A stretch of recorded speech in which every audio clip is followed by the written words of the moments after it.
कराहल जनपद अध्यक्ष की सुपर सीट पर जा बैठे उपाध्यक्ष पति प्रोटोकॉल का सरेआम अपमान होता रहा। अधिकारी रहे चुप। हमारे यहाँ प्रशासनिक और राजनीतिक व्यवस्था में कुर्सी का बड़ा महत्व है।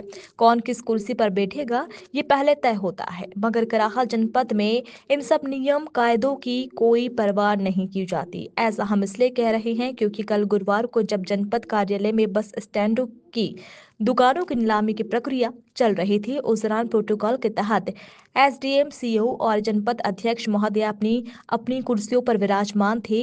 मगर कुछ समय बाद निजी काम की वजह से जनपद अध्यक्ष बत्तूबाई आदिवासी वहां से उठकर चली गई और उनके जाते ही पास में बैठे जनपद उपाध्यक्ष पति धर्मेंद्र जादव अध्यक्ष की खाली पड़ी सुपर सीट पर जाकर बैठ गए और नीलामी प्रक्रिया का संचालन अपने द्वारा करने लगे।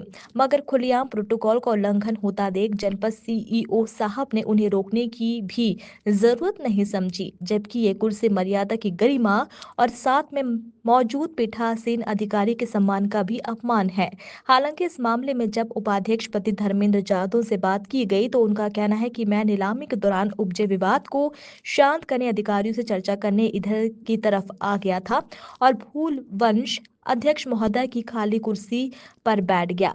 जो हुआ अनजाने में हुआ, मेरी ऐसी कोई मंशा नहीं थी। कराहा से संवाददाता अमित कुमार श्रीवास्तव की रिपोर्ट।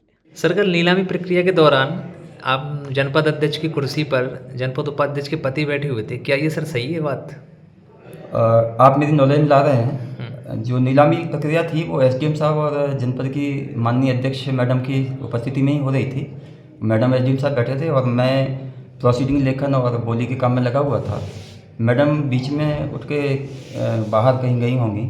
उसके बीच में कौन उनकी कुर्सी पर बैठ गया मुझे इसका पता नहीं। क्या सर जी, ऐसे जब आप ये वीडियो देखेंगे तो क्या सर ये मतलब सही होता है, ऐसे बैठ सकते हैं क्या? जैसे किसी जो आरक्षित कुर्सी है उस पर आरक्षित जो माननीय अध्यक्ष उपाध्यक्ष उनको बैठना चाहिए।